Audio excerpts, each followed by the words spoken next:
Maintenant, je vais parler de la photo de Joshua Nowicki. Effectivement, Chicago ne devrait pas être visible depuis le Grand Mer State Park. Mais en prenant une photo de Chicago et plus précisément de la Willis Tower, on peut voir qu'il y a des distorsions. Le haut de la tour est bien plus grand dans la photo de Nowicki.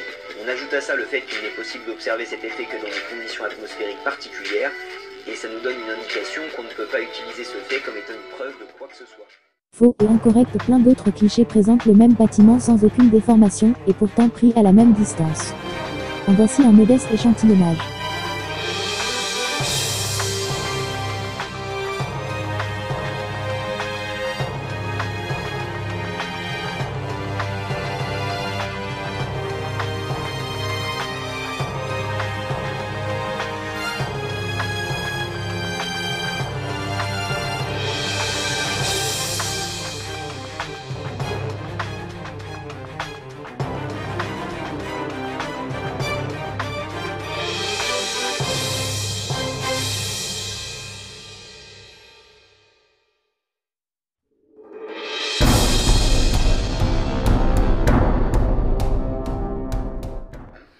Et à première vue, bon, rien de spécial, hein, une photo de Chicago en fin d'après-midi. Mais ce qui nous intéresse ici, c'est voilà, que d'après la formule de patati patata, Chicago est censé se trouver 325 mètres sur l'horizon.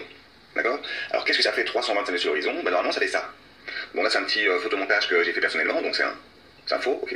Pour qu'on se rende bien compte, j'ai fait un petit montage, quoi. Et donc pourquoi c'est censé ressembler à ça? C'est-à-dire qu'il y a 4 tours à Chicago qui font plus de 325 mètres, hein, dont la Willis Tower ici à gauche qui fait 442 mètres, d'accord.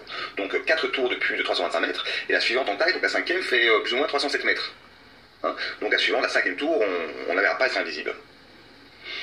Donc je répète, ça c'est un photomontage que j'ai fait moi-même. Donc pour revenir à la photo originale, j'ai tracé une petite ligne bleue, d'accord. Et en fait, ce qui se passe, c'est qu'entre la ligne bleue et la ligne d'horizon, hein, donc ces zones-là, normalement, elle est censée être invisible. Donc elle est censée être derrière, masquée par la courbe. Tout simplement, derrière l'horizon. Hein. C'est dû à la hauteur, hein, à laquelle a été prise la photo, la hauteur évidemment par rapport au lac. Parce que si la photo avait été prise par rapport au lac, donc au niveau du lac, au niveau de l'eau, on a vu simplement apparaître le sommet des 4 tours. Mais comme ici on a quand même pas mal de hauteur, c'est ce qui justifie le fait qu'une grande partie de Chicago soit dévoilée, quoi. Là, pour estimer un peu la hauteur, en plus là on peut pas le nier, on voit qu'il y a des arbres devant nous, etc. Donc il y a une certaine hauteur qui est prise par rapport au lac, je dirais environ à vue d'œil entre 30 et 60 mètres. Okay. Bon, mais c'est simplement, je pense, ça qui justifie le fait qu'on puisse voir Chicago, tout simplement, quoi. Bien essayé, mais si tu fais des recherches un petit peu plus poussées sur Google Photos, tu vas découvrir que les photos prises à même la plage montrent beaucoup plus que ce que tu nous racontes, petit malin. Plein de clichés que vous pouvez trouver sur Google Photos sont autant de preuves vivantes parlantes d'elles-mêmes.